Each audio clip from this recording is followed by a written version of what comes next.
Alright guys, so I pulled out some old stuff just to give you ideas, different things to help you along your journey, maybe different color combinations, different techniques. This is stuff I just saved, old stuff, different things I use, some beginner bracelets, to better bracelets. Eventually you get to a good place. If you just keep at it. And that's why I wanted to show you guys some stuff. One thing I do use is it's by Primo Sculpey, obviously, and it's the cup. Some people do leave this in when they make their bracelets. I don't. I just build my bracelet on it and then pop it out when I'm done. But they're so cheap, like I think they're under $1, that you could keep them in there. Another thing that's fun, I don't really do it so much anymore, but is the rings. They are adjustable. Again, they're so cheap, like so affordable. And here's some old rings I had.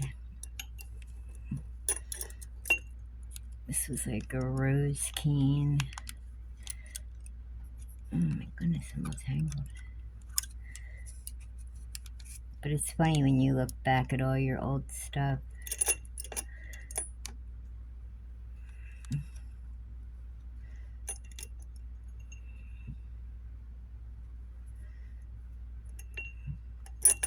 This was one of my favorite rings, and it broke.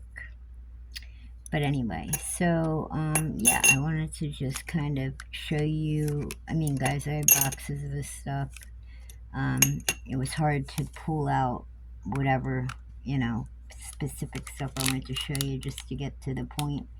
And the point is that you can use so much stuff, so many different things. And I don't know if you guys have ever seen these wooden rings.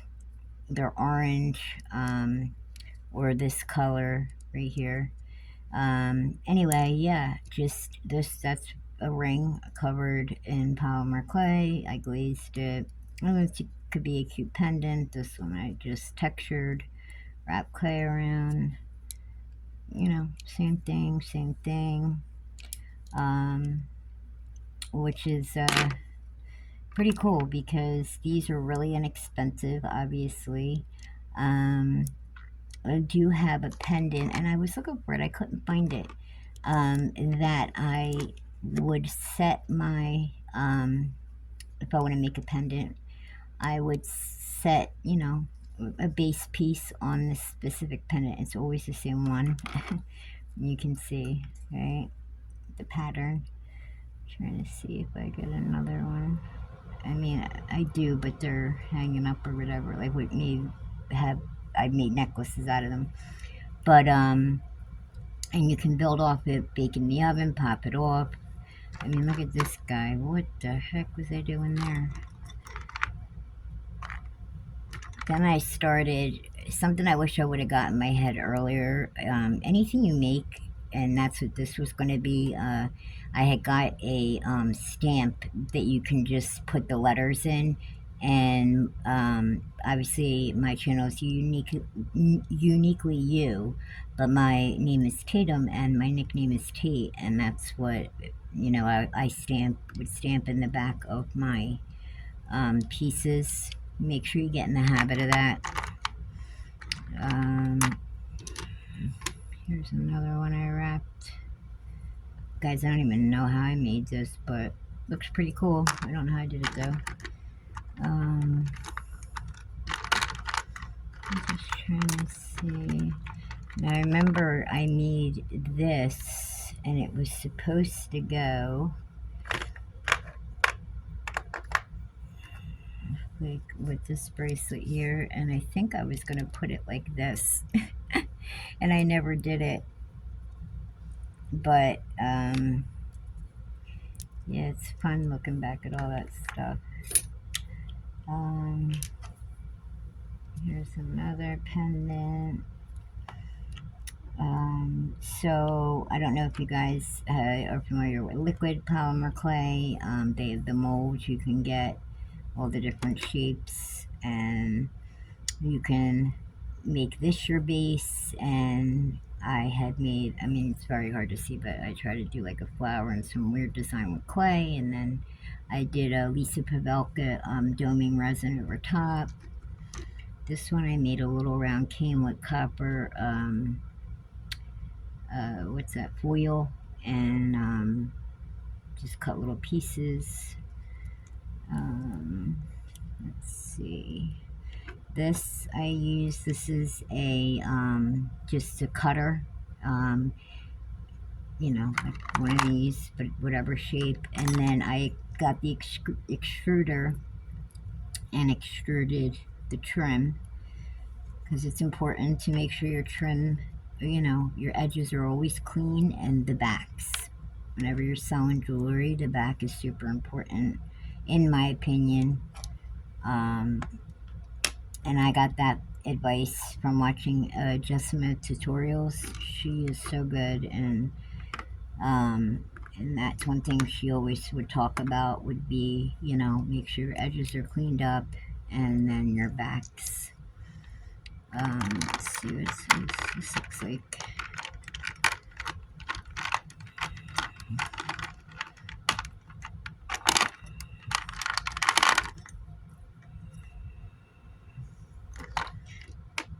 I was making a pendant out of that. And so this, what I did was, back of it, whatever. Made my best attempt at my edges and my back, right? This is just a stamp. It's black clay. And all I had was mica powder. And obviously black is going to let all your colors pop. Yeah, and I just shaded it with a little eyeshadow brush, and then I resined it. My lumpy bumpy resin job. This, I don't know if it's showing up at all, but there's actually, even on this one, there's a pattern, and it was just a regular pendant coin, and I would bake whatever I wanted to use on that, so it would get that imprint. And then this is a stamp. I think that's probably spilled coffee. But yeah, so this one, also this is translucent clay, foil, and then I think it's like copper, gold, black, and I made strips. But anyway, I built that up on a heart. It was a heart locket. Popped it off. Then I started getting into making my canes. And, you know, you can obviously pack around your canes.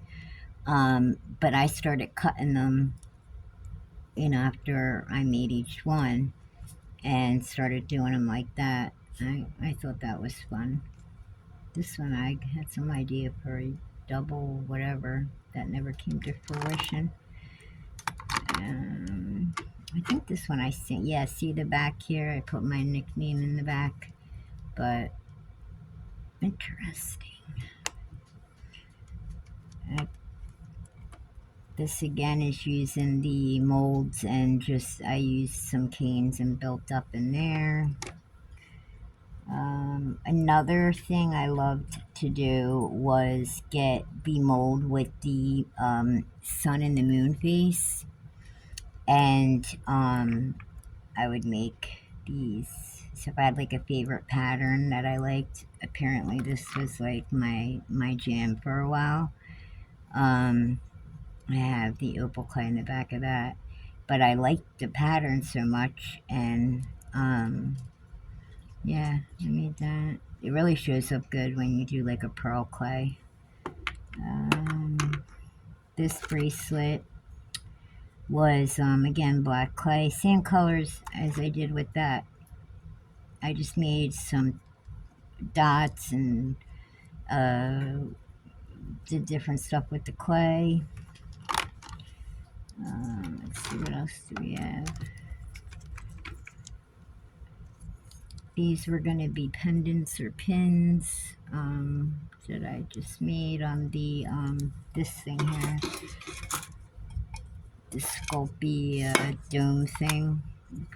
you know, make the shape on there.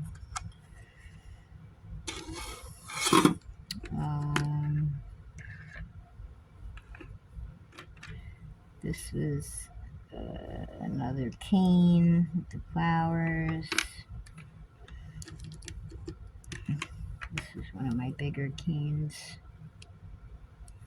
Just made a big pendant and do nothing with that. There's another one. I love Lisa Pavelka's doming resin. It's worth it to, it's, you know, it's not cheap. But, guys, literally, once you start to get good, it's worth it to buy a good-sized bottle of it. It'll last you forever. I've had it for years. But it does look pretty cool when it domes. And, yeah, I wanted to just show you, like, just don't give up on whatever you're doing. I mean, look at this. Oh, God, that's funny. But I have like boxes of this stuff that was crazy. I couldn't believe it. I said I gotta put this stuff up so people can see. You know, I mean, this is just, I have beads hanging up all over the wall. This I like these. This was Cernet clay. Their pearl clay, Cernet pearl. Such a different, the way it turns out is so different than like regular Primo. This is Cernet too. This is Cernet pearls. Isn't that pretty? Look, I was like, oh, if I was buying it in the store, what would it look like? Hey, well, you know, whatever gets you motivated. But anyway, so I figured, I was trying to think, like, I definitely want to make something. I was trying to see, I have like bags of stuff, but I don't think there was anything else I really wanted to pull out to show you guys. I think I pulled out the pretty decent stuff. I mean, obviously, this is just older stuff I never use. I have pieces put together, you know, jewelry put together. This I actually liked. I really, and this one I think, I do have necklaces I made out of that.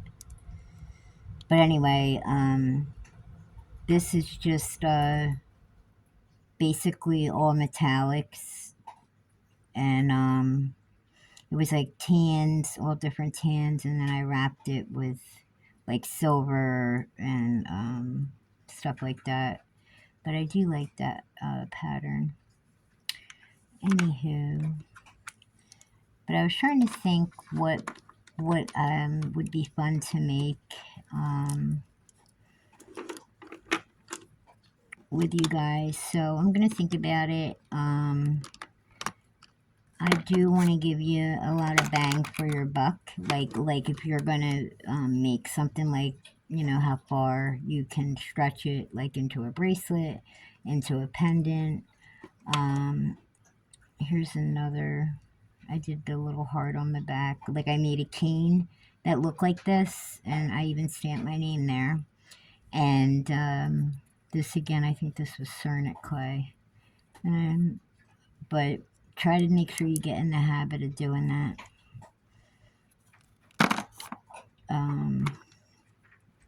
I was into that slate clay for a while too. Pattern on the back. They also sell this, like, Sculpey, the necklace piece. And it's really cheap. But yeah, I'm gonna think about it, and I was thinking maybe we could do something where we can make a bracelet and a pendant. Oh, I do enjoy to use, oh guys, look, I have to show you this real quick. See, so Turtle Soup beads, Susan, I always talk about her, sorry, I just love the lady. But that's how I got into polymer clay. And this was the first, I tried to like copy one of her bracelets. Not copy, but I was inspired by it. But I learned how to make this, well, obviously following her one of her tutorials, but she makes her bracelets real chunky, guys. My goodness. This is back in 2019 I made this. And I rocked this bracelet for a while. I'm not even kidding, you guys. I thought it was the best thing around. It's funny. Ouch. I used freaking, what is that?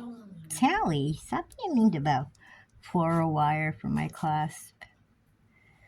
But isn't that funny?